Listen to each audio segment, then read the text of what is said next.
दोनों हाथ जोड़ेंगे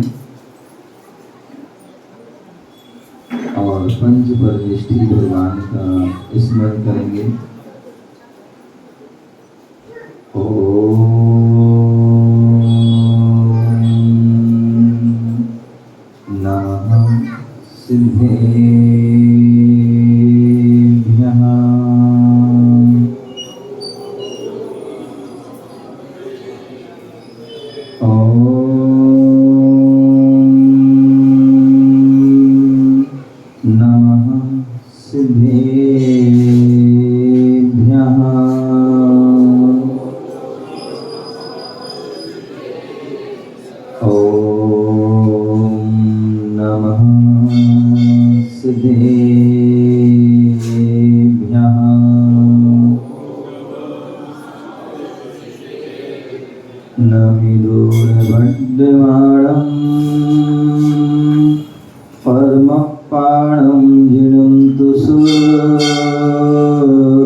आदि प्रभु आदि ब्रह्मा आदिनाथ भगवान की जय। चिंतामणि पारसनाथ भगवान की जय। शासन नायक भगवान महावीर स्वामी की जय। परम पूज्य आचार्य भगवान गुरुदेव विराट सागर जी महाविराज की जय। अहिंसामय विश्व धर्म की जय।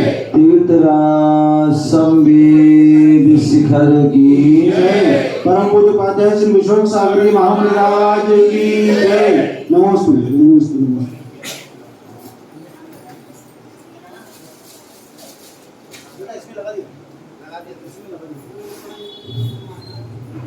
रामायण का वो प्रसंग याद आ रहा है।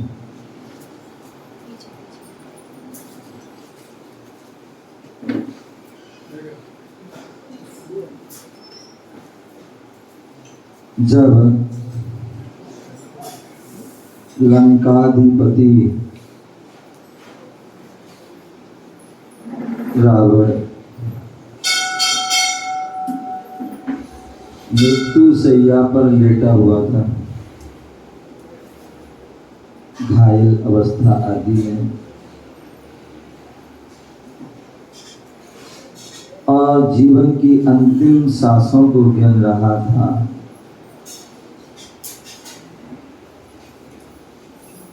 उस समय राम जो है, जो मर्यादा पुरुषोत्तम, जो सर्वज्ञ प्रभु, जो तद्भव मोक्षगामी जीव है, ऐसा कथन आता है कि राम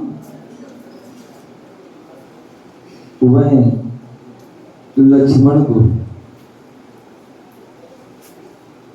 रावण के पास भेजते हैं। रावण के पास उनको भेजते हैं। किस लिए भेजते हैं? बोले हे लक्ष्मण, रावण जो है बहुत बड़ा विद्वान है, बहुत बड़ा ज्ञानी है, बहुत अनुभवशील है, और वो अब जो है घायल अवस्था में अपनी आयु को जो है व्यतीत कर रहा है। तुम उसके पास जाओ। क्या? तुम उसके पास जाओ और उससे ज्ञान की शिक्षा लेके आओ। उससे कुछ ज्ञान, उससे कुछ शिक्षा, कुछ अनुभव लेके आओ। लक्ष्मण ने पहले तो भैया से कहा, भैया ये आप क्या कह रहे हैं? आप ये क्या बोल रहे हैं? रावण जो है, जो दशानंद है, लंकाधिपति है, वो हमारा दुश्मन है, शत्रु है। वो हमारा शत्रु है और आप कह रहे शत्रु के पास जाइए और उससे ज्ञान की बात लाइए। सोचिए, आपके कोई शत्रु को आपके पास जाना उचित है क्या? या शत्रु क्या हमें कोई ज्ञान की बात देगा क्या? ये तो संभव नहीं हो सकता। राम ने कहा नहीं, जाओ। रावण शत्रु था, शत्रु था। जब तक युद्ध चल रहा था तब तक वो शत्रु था। अब उस युद्ध बंद हो गया, विराम हो गया, अब वो शत्रु नहीं। जाओ और उससे ज्ञान लेके आओ। लक्ष्मण ने बहुत मना करने की कोशिश करी, लेकिन जो है वह अब बड़े भाई की आज्ञा है, हैं? और बड़ा भाई जो है पिता के तुल्य होता है। ठीक है भाई, आप कह रहे तो जा रहे हैं, मेरी इच्छा तो नहीं है, लेकिन आप कह रहे तो जा रहे हैं। और उसके पास जाते हैं, कुछ ज्ञान की बात लेके आते हैं। बोले हाँ जाओ। लक्ष्मण जी लंका पहुंच जाते हैं, दशानंद के पास पहुंच जाते हैं और जाकर के जो है वो क्या कहते हैं, जाकर के जो है वह बोलते हैं, हे दशानंद, मुझे भाई ने भेजा है, मुझे भाई ने भेजा है और आप हमें ज्ञान दें। लक्ष्मण ने जो है जैसी कहा, रावण ने आंखें खोली और बंद कर ली, कुछ भी नहीं बोले, फिर दोबारा देखा भी नहीं। और एक बार, दो बार, तीन बार लक्ष्मण ने कहा, लेकिन उन्होंने सुना ही नहीं, देखा ही नहीं, बोले ही नहीं। अब तो लक्ष्मण को बड़ा गुस्सा आ गया, बड़ा कितना अभिमानी, कितना अहंकारी क्या है, और मैं तो आया और मैं बोल रहा हूँ और वो कुछ भी नहीं। पहुंच जाते भाई के पास, भाई के पास पहुंच जाते, राम जी के पास पहुंच जाते और बोले भैया मैंने कहा था ना, लेकिन आपने नहीं माने। मैंने कहा था वो शत्रु है अपना, वो कुछ भी नहीं सुना, ना उसने मैं गया और ना उसने मेरा कोई आओ भगत किया, ना कुछ बोला, ना सुना, ना कुछ भी नहीं किया उसने। क्या? कुछ भी नहीं किया, ना कोई ज्ञान देना बोला, ना दे, कुछ भी नहीं किया। बोले तुमने बोला था? बोले हाँ बोला था, लेकिन नहीं बोला, हमने 3 बार, कई बार बोला, लेकिन फिर भी उन्होंने कोई जवाब नहीं। राम ने सोचा, विचार किया और उनसे पूछा, तो वहां गए थे तो कैसे, क्या हुआ? बोले मैं वहां गया बोले रावण क्या कर रहा था? बोले वो लेटा हुआ था। सही आप बोले लेटा हुआ, तुम कहाँ खड़े थे? हैं? कहाँ खड़े थे? बोले सिर के पास। सिर के पास। उन्होंने कहा लक्ष्मण जी यही तो आपने गलती कर दी। बोले यही गलती कर दी? बोले आप ज्ञान लेने गए थे ना कि सम्मान लेने गए थे, आदर सत्कार लेने नहीं गए थे, अभी तो ज्ञान लेने गए थे। और भोपाल वालों ज्ञान कैसे दिया जाता आपको नहीं पता है क्या? है ज्ञान लेने के लिए जो है लक्ष्मण को ज्ञान नहीं मिला क्योंकि वो कहाँ खड़े थे और तुम क्या करते हो? यदि कोई आपकी फोटो खींचे ना और नेट पे डालेगा ना, आपको जो है समझदारी के रूप में क्या मिलेगा कि आप कितने समझदार हैं? क्या मिलेगा? पीछे देखो, आप पीछे देखो, सब घूम ले बात कैसे क्या मिलेगा आपको? हैं? नहीं समझी? नहीं समझी? आप अच्छे बैठे हो क्या? हैं? ऐसे लग रहा है जैसे भारत में भ्रष्टाचार फैला है ना, जैसा भ्रष्टाचार फैला हुआ ना, ऐसे तुम्हारे जो भोपाल में यहाँ बैठे, यहाँ बैठे, कोई यहाँ बैठे, कोई वहाँ बैठे, कोई यहाँ बैठे। ये क्या है? कभी कभी कहते हैं हमें दूसरों से, बच्चों से हमें सीखना चाहिए। 1 महीना हो गया, यदि मुझे आज कुछ नहीं बोल रहे हैं, लेकिन आपको 1 बार बोल दिया, 2 बार बोल दिया, लेकिन पता नहीं क्यों कभी कभी सोचता हूँ कि जो है इतना आप सुनते हैं, इतना हमें बड़े बड़े शास्त्र, फिर भी समझ नहीं आती आपको। लेकिन अब हटेंगे नहीं, वही जम जाते हैं लोग, जैसे कोई फेविकोल का जो देखो अभी भी नहीं सुन रहे हैं। क्या बोला? सोचो समझो। एक छोटा एक आप देखिए ना, भीड़ होती ना, भीड़ भी जहाँ एक भीड़ होती ना, वैसी वहां क्या होती है? जहाँ एक भीड़ जाएगी वहां सारी भीड़ जाएंगी। एक यदि वहां बैठ गया तो फिर दूसरे सारे वही वैसे क्या होंगे? बैठ जाए। इसलिए कहते हैं भेड़ों के आगे एक बकरी करी जाती है। इसमें हमारी गलती नहीं, आपकी है, हम सम्मोहित हो जाते हैं। बोलो नहीं, बीच में नहीं बोलो, आप बीच में बोलो, गलती की कभी पुष्टि नहीं किया करें। एक जो है क्या घर में क्या बोला था? भेड़ के आगे बकरी कर जाती, जिससे कि जो है बकरी जो है व्यवस्थित चलती है। इसलिए कहा जाता है कि 2 लोग 4 लोग आगे व्यवस्थित बैठ जाना चाहिए।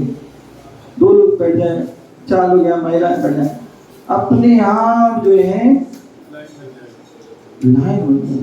आप देखिए, कभी जाइए, कोई आप बच्चों की अभी चलेंगे 15 अगस्त को संभवतः, देखना वहां पर 15 अगस्त पे आप जाना, बच्चों की जो देखना स्कूल में क्या मतलब डिसिप्लिन होता है, क्या उनको उनके बैठने का तरीका होता है, क्या उठने का तरीका होता है।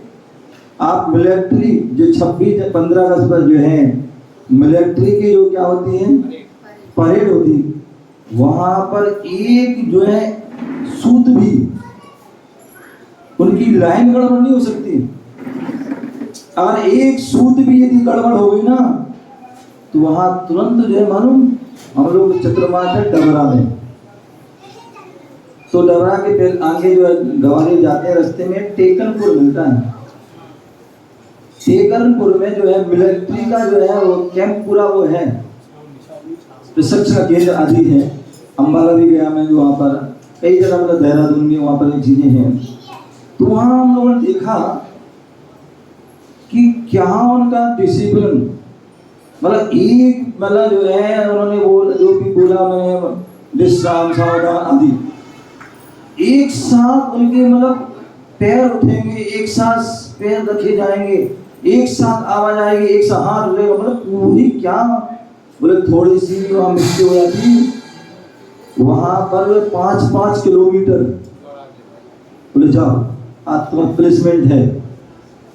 क्या है पनिशमेंट है? प्रायश्चित ये दंड है क्या, जो है 5 किलोमीटर तुम्हें दौड़ लगाना है, और उसमें भी 5 किलो का तुम्हारे लिए वजन रख दिया उसमें, क्या वो राइफल दे दी या कोई बैग लटका दिया, अब लगा दो।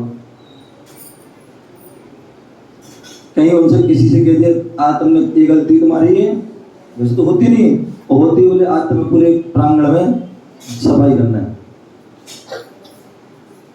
पोछा लगाना, कुछ भी करना, तो वहां का सारी वो व्यवस्थित होती।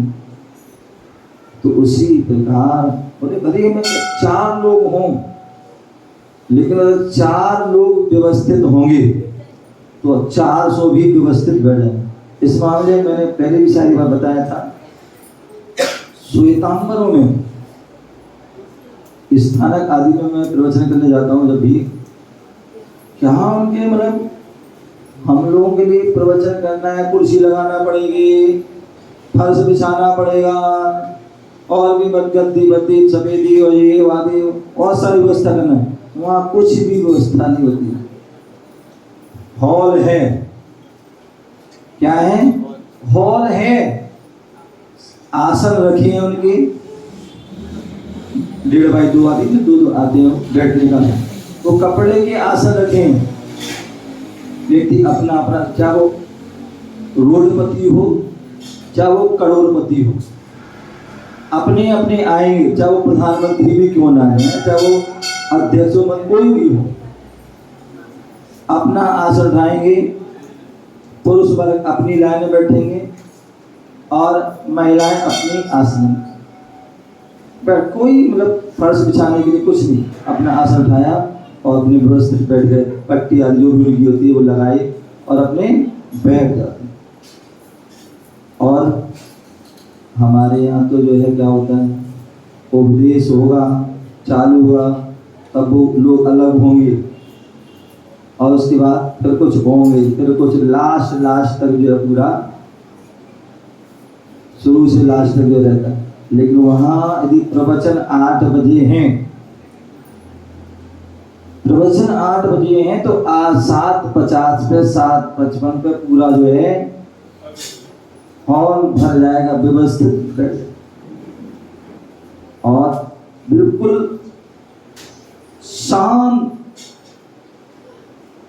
क्योंकि वहां पर कुछ ऐसे भी साधु होते हैं जो माइक नहीं लेते हैं, बिना माइक, और हजारों लोग भी बैठ सकते हैं, लेकिन जो है बिल्कुल ऐसी शांति। यहाँ तो क्या करेंगे, यही मतलब बहुत से स्थानों पर मैं देखता हूँ, वहाँ बैठ जाए, यहाँ बैठ जाए, वहाँ बैठ जाएंगे, और फिर आपस में क्या हो जाएगी, बातें प्रारंभ हो जाएंगी। फिर कोई सहेली आ गई तो वो सारी कहानी अपनी जो भी सुनाने लगेंगे। इतना हम विवेक नहीं कर पाते हैं कि जिनवाणी का व्याख्यान चल रहा है, गुरु महाराज बैठे हुए हैं और हम क्या कर रहे हैं, बातें करने लगे, प्रवचन चल रहा है, खुद डिस्टर्ब हो रहे हैं, दूसरों को डिस्टर्ब, पूरी सभा को भी डिस्टर्ब हो रहा है। सोचो हमने कितना बड़ा अंतराय कर्म का बंद किया। तो मैं बता रहा था कि हमें जो है जो कथानक चल रहा था किस चीज का, दशानंद लेटे हुए हैं, और वो जो है लक्ष्मण जी गए, उन्होंने पूछा कैसे गए थे, बोले मैं सिर के पास खड़ा हो गया था। बोले सिर के पास यदि तुम खड़े हो गए और जो व्यक्ति लेटा हुआ है और उसके सामने कोई नहीं दिखेगा तो क्या होगा, अब तुमको मुनिराज प्रवचन दो, अब सामने क्या है? यहाँ बैठ गए, वहां बैठ गए, यहाँ बैठ गए, सामने कोई नहीं। अब बताइए, यदि आपको जो है बोल दिया भाई 10 मिनट मंत्री जी आपको बोलना है, 5 मिनट किसी विषय बोलना है, और आपके सामने कोई, क्या होगा, आप बोल पाओगे? नहीं बोल पाओगे, और बोलोगे जबरदस्ती बेमन से बोलोगे और टूटे फूटे शब्द निकलेंगे। और जहां पर जो है व्यवस्थित लोग बैठे होंगे, भले 4 लोग हों, भले एक व्यक्ति भी होगा व्यवस्थित बैठा हुआ है तो उसको सुनाने में बड़ा आनंद आता है, और ऐसे ऐसे शब्द निकलते हैं, ऐसे मतलब जो है कि मतलब अपने आप में अद्भुत, उसको सुनने में भी आनंद आता है और उसे सुनाने वाले भी। तो बोले जो है जब तुम वहां गए और वहां पर तुम सामने नहीं थे, सिर के पास थे, उसने देखा दशानंद ने, लेकिन तुम नहीं दिखे, वो किनको उपदेश दें, इसलिए वो बोले नहीं। यहाँ पर कुआं है, कहाँ पर है? अच्छा यहाँ पर है। यहाँ कुआं है तो पानी खींचते हैं ना अपन, हैं? कुआं है तो कुआं से में पानी चाहिए तो पार्टी को कहाँ जाना पड़ता है? कुएं के पानी की सतह तक जाना पड़ता है, तब बाल्टी भर पाती। अब बाल्टी तुम जाल पे रखे रहो, हैं? जाल पे यदि तुम रखे रहोगे तो तुम्हारी बाल्टी भरने वाली नहीं है। अब बहुत सी जगह जो है अब कुआं कम रहे हैं, नल है, नल होता है, नल से पानी भर लेते हैं। नल से भी यदि पानी भरना है तो आप टोटी के ऊपर बर्तन रख दोगे, टोटी के ऊपर बर्तन रखोगे तो बर्तन भरने वाला नहीं है, और टोटी के नीचे रखोगे तो क्या होगा? बर्तन भर जाएगा। पहले के लोग क्या करते थे? पानी पीते थे, कैसे पीते थे? हैं? कोई गरीब आदमी, कोई बेकारी आदमी, कोई किसी दरवाजे पर माता जी पानी पिला दो, तो क्या करते थे? घर से अम्मा आई, एक लोटा ले आई। क्या ले आई? लोटा ले, लोटी होता था, या जग, बहुत सारे जग भी ले आप मान लो। और उन्होंने क्या किया, अब पता नहीं कौन व्यक्ति कैसा है, हर किसी को तो तुम गिलास में पिलानी होगी, तो क्या होता था पहले? आपने उसमें खोवा किया और तुमने उसको डाल दिया। तो जब डाला तो उस समय जो देने वाला था उसका हाथ कहाँ था? जिस बर्तन से हम पी रहे थे वो बर्तन का कैसा था? ऊपर था, और जो उसको पीने वाले की पंजरी नीचे थी। ऐसे सिस्टम चलता था, ये चलता था। अभी वर्तमान में भी देख लीजिए, आप लोग पानी पीते हैं, मुकेश भाई किससे पीते हो? मुकेश, सतीश मुकेश दोनों बैठे, कोई बात नहीं। तो पानी पीते तो कैसे पीते हो? फ्रिज खोला, बोतल ली, पी लेते। तब भी क्या होता है? बोतल ऊपर है कि बोतल नीचे है? क्या है? बोतल ऊपर रहती है, हालांकि बोतल से पानी नहीं पीना चाहिए, गिलास आदि से भर के पीना चाहिए, बोतल आदि से नहीं पीना चाहिए। स्वास्थ्य के लिए बहुत नुकसानदायक है, हार्ट आदि पर बड़ा उसका असर पड़ता है। कभी किसी प्रकार आपको झटका मतलब जो है ठसका आदि लग जाता है और उससे बहुत समस्या खड़ी हो जाती है। तो इसलिए, लेकिन फिर भी पीते हैं आप, तो जब पीते हैं तो बोतल ऊपर होती है और मुख हमारा नीचे होता है। यदि आप जो है बोतल यहाँ वहां कर दोगे तो क्या होगा? पानी गिर जाएगा। नल के नीचे बाल्टी नहीं रखोगे तो पानी यहाँ वहां रखोगे तो बाल्टी में पानी। उसी प्रकार तुम प्रवचन सुन रहे हो, तो प्रवचन सुनते समय आपको पता है भगवान की सभा होती है, तीर्थंकर भगवान की 12 सभा होती है, उन्हें बिल्कुल क्या, हालांकि वहां कोई व्यवस्थापक नहीं होता है, लेकिन फिर भी लोग व्यवस्थित होते हैं। क्या? व्यवस्थापक नहीं है लेकिन व्यवस्थित होते हैं, और यहाँ व्यवस्थापक बहुत होते हैं लेकिन एक व्यक्ति व्यवस्थित। वहां समोसन में क्या लगा है? 12 सभाएं लगी हैं। कोई मजाल है कोई यहाँ उधर है? यहाँ तो महिला में पुरुष बैठ गया, पुरुषों में महिला बैठ गई, कुछ भी कोई कहीं भी जहाँ इच्छा होगा बैठ जाते हैं। लेकिन वहाँ जो सभाएं हैं उसी में ही बैठेंगे। कितना अच्छा लगता है समोसन, देखिए आप, क्या लगता है? व्यवस्थित लगता है कि देखिए महिलाएं अलग बैठी है, मुनि आज अलग बैठे हैं, आर्यिका उनमें महिलाएं अलग बैठी हैं, देवियां अलग बैठी हैं, उनके अलग कोठा हैं।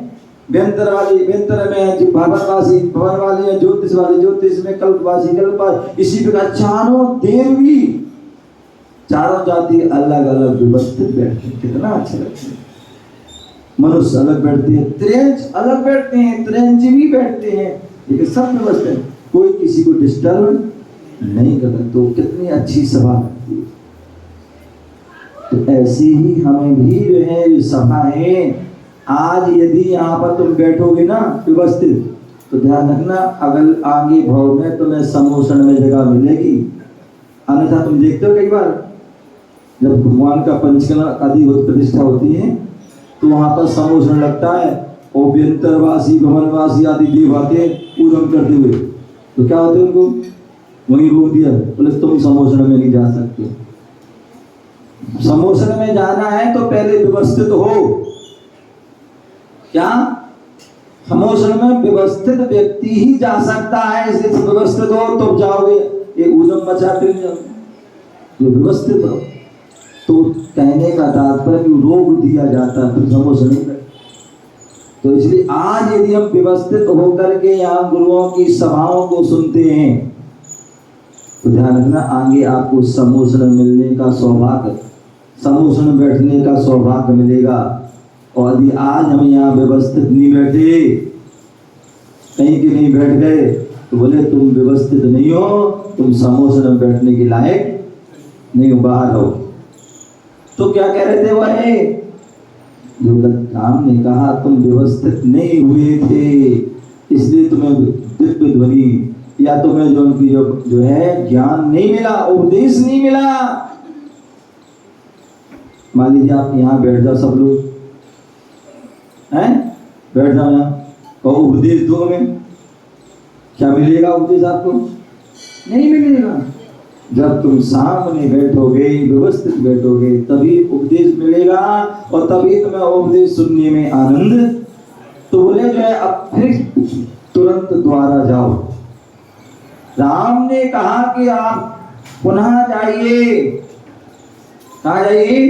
पुनः जाइए। और अब जो है अब की बार जो है जो दशानंद हैं, लंकाधिपति हैं, उनको शत्रु मान के नहीं जाना, विद्वान मान के जाना, विद्वान मान के, भव्य जीव मान के जाना, ज्ञानी जीव मान के जाना, और उनके चरणों में खड़े हो जाना अथवा बैठ जाना। ठीक। और अब की बार पुनः जाते हैं, और अब की बार क्या है? शत्रु के यहाँ नहीं जा रहे हैं, अब तो जो है विद्वान के जा रहे हैं, ज्ञानी के जा रहे हैं, ज्ञान लेने जा रहे हैं। और वे रावण के पास जाते हैं, यथावत उनका सम्मान, रावण का सम्मान करते हैं क्योंकि ज्ञान लेना है।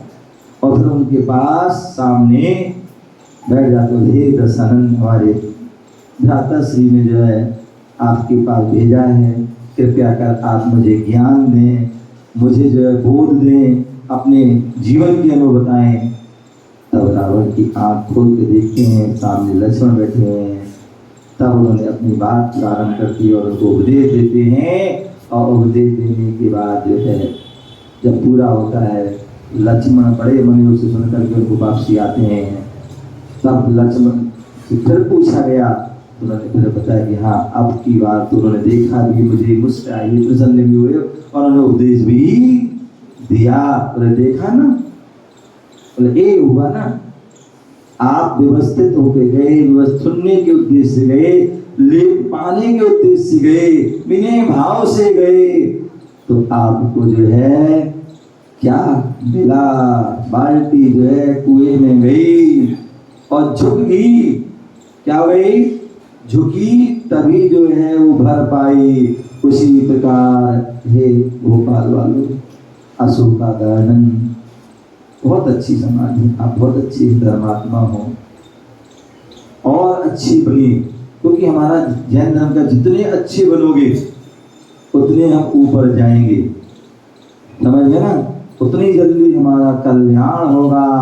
अन्यथा हम करते तो है सारी क्रियाएं, पूजा पाठ वजन सब कुछ करते हैं, लेकिन कुछ भी उससे लाभ जो होना चाहिए वो नहीं हो पाता है। तो इसलिए हम सभी जो है क्या करें, व्यवस्थित हो जाइए।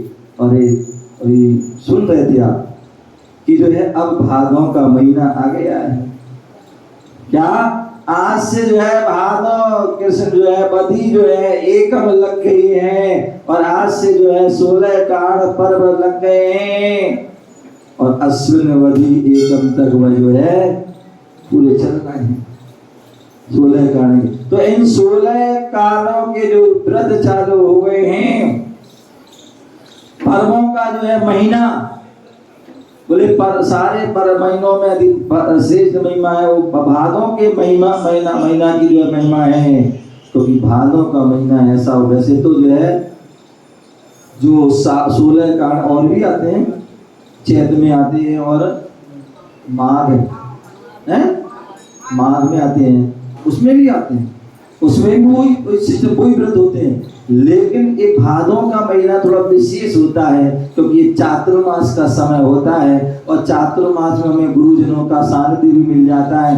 बरसात का समय होता है। यहाँ पर जो है शरद जी तो सुनाइए, हाँ अच्छी लगती हो, मुँह बना के बैठ जाओगे तो मजा नहीं आएगा।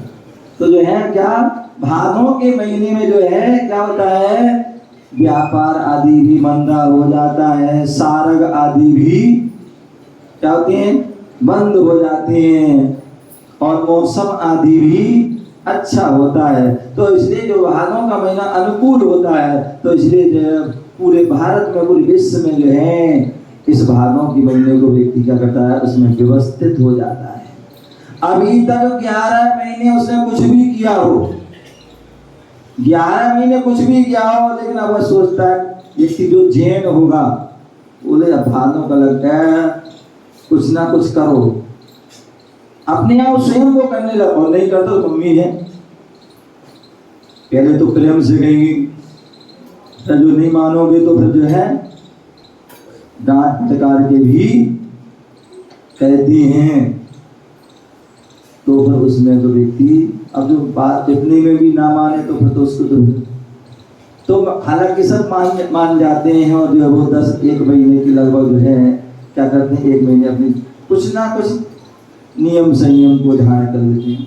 मान लीजिए मंदिर नहीं आ रहा है तो मंदिर आना प्रारंभ कर देता है, कोई अभिषेक नहीं करता वो अभिषेक करना प्रारंभ कर देता है, जो पूजा नहीं करता वो पूजा करना प्रारंभ कर देता है, जो जाप नहीं करता वो जाप करना प्रारंभ कर देता है, जो स्वाध्याय नहीं करता वो स्वाध्याय करना प्रारंभ कर देता है, जो कोई संयम कुछ भी संयम का पालन नहीं करता है, तो कुछ ना कुछ तो वो करे। चलो भैया भादों के महीने में हम क्या नहीं करेंगे, रात में नहीं खाएंगे, अथवा वो भी नहीं हो सकता तो कम से भैया अभी तो कोई समय नहीं है, कितने बजे खा रहे हैं, 10 बजे खा रहे हैं, तो 12 बजे खा रहे हैं, 1 बजे 2 बजे 3 बजे 4 बजे रात को, कुछ नियम नहीं है, जब इच्छा वही खा ले।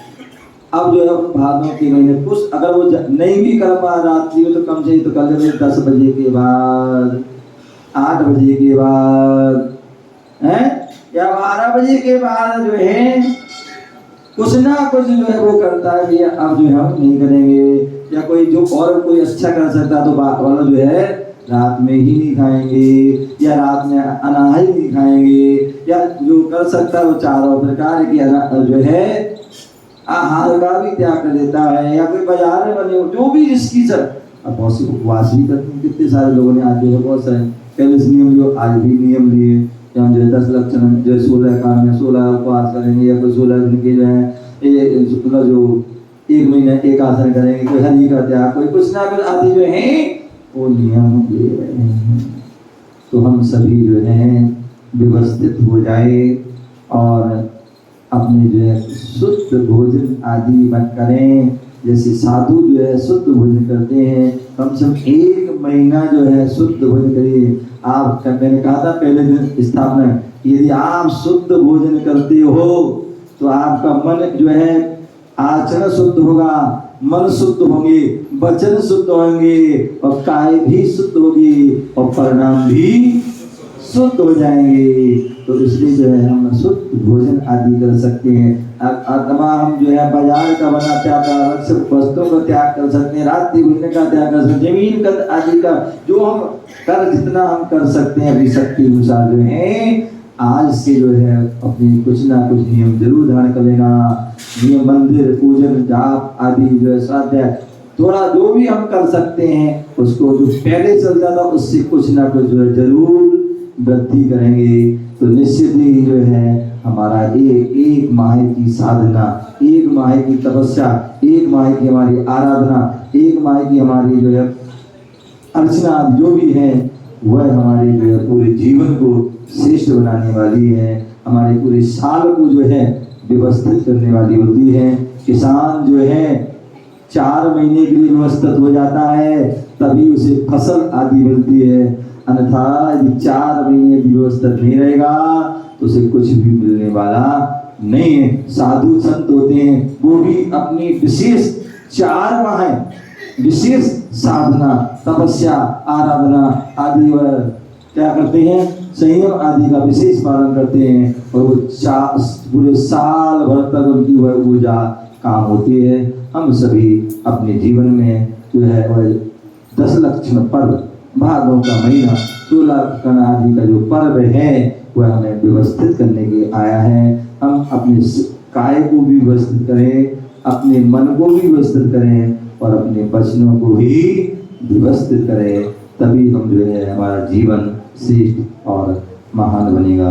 इसी भावना से यह गुरु महावीर भगवान की जय। चलिए या वाणी के ज्ञान दे सुझे